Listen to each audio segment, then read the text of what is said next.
On a cold afternoon outside a bustling mall, a young girl stands alone, holding a worn-out microphone. Her voice trembles as she sings a soulful melody that echoes through the streets, but her heart is heavy. She's not just singing for attention, she's singing for her mom, who's sick at home and needs help. With every note, she hopes to raise enough money to get her through the toughest time of her life. But what happens next will change everything. As the girl pours her heart into the song, something unexpected happens. A musician, drawn by the hauntingly beautiful sound of her voice, steps forward, guitar in hand. Without a word, he joins her performance, adding a magical touch to the music. The crowd starts to gather, mesmerized by the unexpected duo. But what happens next? Will they raise enough for the girl's mom? Or is this just the beginning of an even bigger surprise? Stay tuned to find out. The girl's voice falters for a moment as she notices the stranger stepping closer. For a brief second, doubt creeps in, making her second-guess whether this stranger really means to help or if he's just another passerby trying to take advantage of her situation. But as he adjusts his guitar, his eyes soft with understanding, she feels a strange sense of calm wash over her. She doesn't know who he is, but there's something about the way he looks at her like he sees more than just a child singing for spare change. He sees her struggle, her heartache, her hope. Without missing a beat, he starts strumming along, and the sound of the guitar blends perfectly with her voice, creating a harmony that fills the air with something more than just music. It's as if the world around them stops for a moment, the noise of the mall and the chatter of people fading away. For that brief instant, it's just them, their voices and instruments entwined in a shared purpose. The crowd begins to form, drawn by the music, their eyes glued to the two performers on the pavement. Some passersby stop to watch, others pull out their phones, recording the spontaneous performance. The girl doesn't know what to think of the attention. She never expected this. She never expected anyone to stop, to care, to see her struggle. But as she glances up at the man beside her, she feels a spark of something, maybe hope, maybe relief that she hasn't felt in a long time. But the real reason she's here, standing outside this busy mall, singing her heart out, isn't for fame or recognition. It's for her mom. Her mom lying at home, too sick to take care of herself. Her mom, who's been struggling for months with a chronic illness, unable to work, unable to get better without proper medical care. And despite everything, despite the odds stacked against them, she promised her mom she would do whatever it took to make sure she had the help she needed. The money she earns from these performances, the few coins and bills people toss into her cup, are all for her. The girl doesn't care about the spotlight, the cameras, or the attention. She cares about getting her mom the medicine she needs, the treatment that might give her a chance to heal. But just as the music reaches a crescendo, a voice from the crowd breaks through. "Hey, isn't that the girl from the news?" Someone whispers. The comment is quiet, but sharp enough to catch the girl's attention. She knows the news. She's seen it on TV, heard people talking about it in hushed tones. The story about the single mom with a sick child, the story about the struggles they've been facing, the medical bills piling up that they can't afford to pay. The girl's heart skips a beat. She doesn't want to be known for that.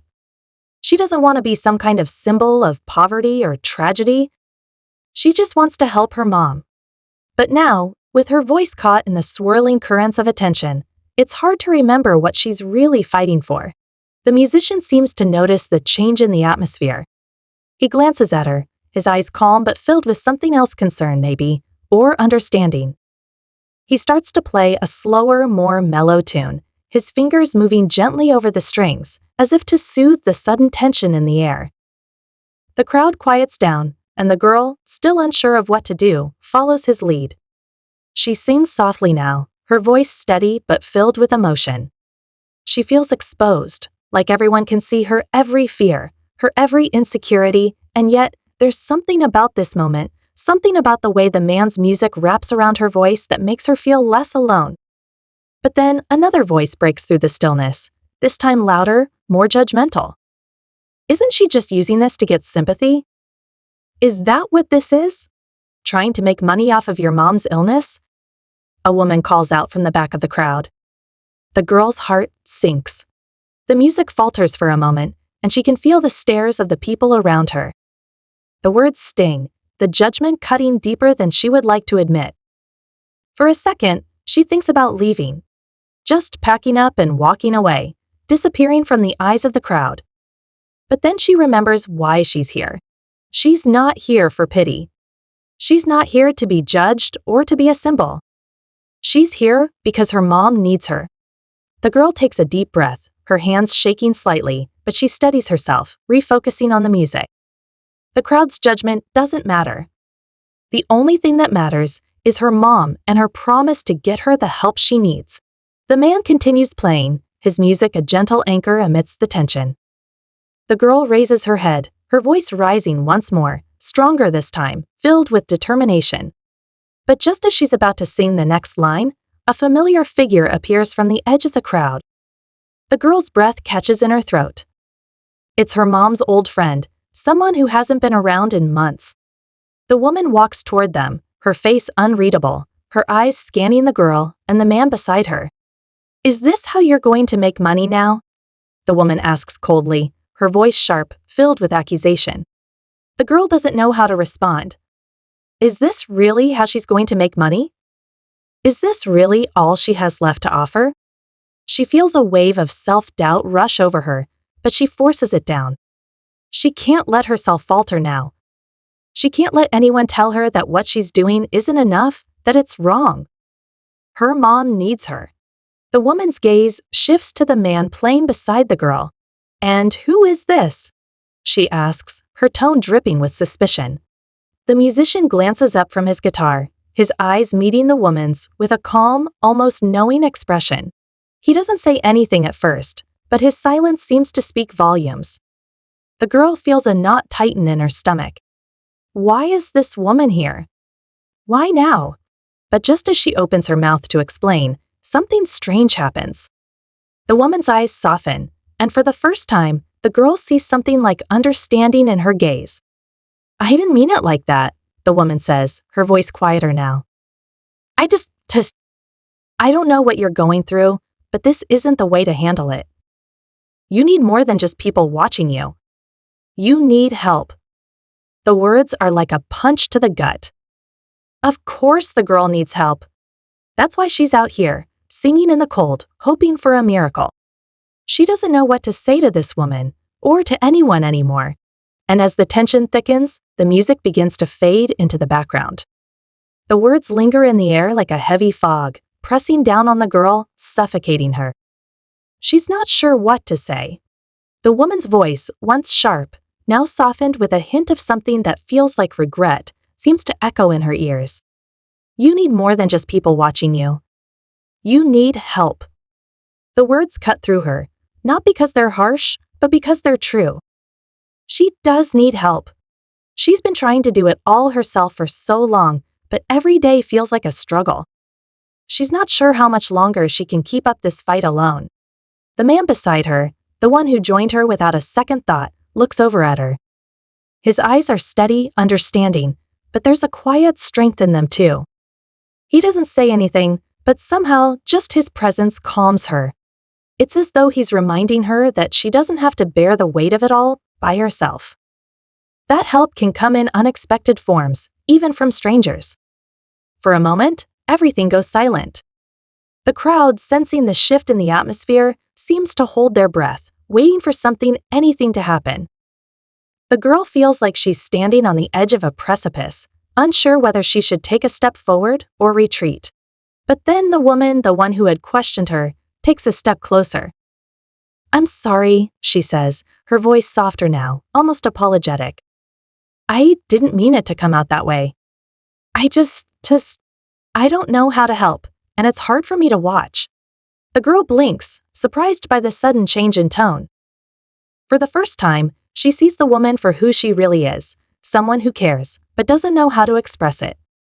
Someone who's been watching from the sidelines, unsure of how to step in without overstepping. She realizes that, despite everything, the woman's concerns come from a place of wanting to help. And that realization, however small, makes the girl's chest tighten with emotion. She takes a deep breath and looks up at the woman. "I know. No. I know it's hard, she says, her voice shaky but filled with resolve. But my mom needs me. I don't have a choice. The woman nods slowly, her gaze softening as she takes in the girl's words. Then something unexpected happens. She reaches into her purse and pulls out a small envelope. This is for your mom, she says, handing it to the girl. It's not much, but it's a start. I'll talk to some people, see if I can get her the help she needs. I don't know what you're going through, but I can't stand by and do nothing. The girl's eyes widen as she takes the envelope. She opens it carefully, almost afraid to look inside.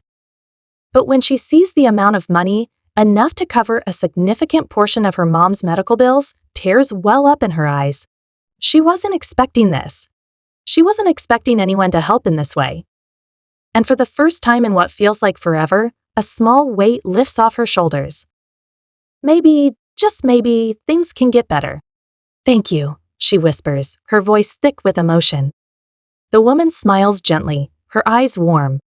Don't thank me yet, she says softly. You still have a long road ahead, but we'll get through this. All of us. The girl nods, wiping away a tear before it falls. She doesn't know how to express everything she's feeling right now, grateful, overwhelmed, scared, but somehow, the simple act of receiving help has given her a new sense of hope. Hope that, even though the road ahead is uncertain, she's not alone in this fight. The musician, still standing beside her, strums a gentle chord on his guitar, as if to signal that the performance isn't over, not yet. He looks at her, his expression soft but encouraging, as though silently telling her to keep going. She smiles at him, grateful for his quiet support, and without another word, she begins to sing again. This time, her voice is steady, powerful, her heart filled with a renewed sense of purpose. The crowd, which had once seemed like an overwhelming force of judgment and curiosity, now feels like a sea of silent witnesses, their phones put away, their gazes fixed on her with a sense of respect. The music flows through her, each note carrying with it the weight of everything she's been carrying for so long, the fear, the worry, the exhaustion.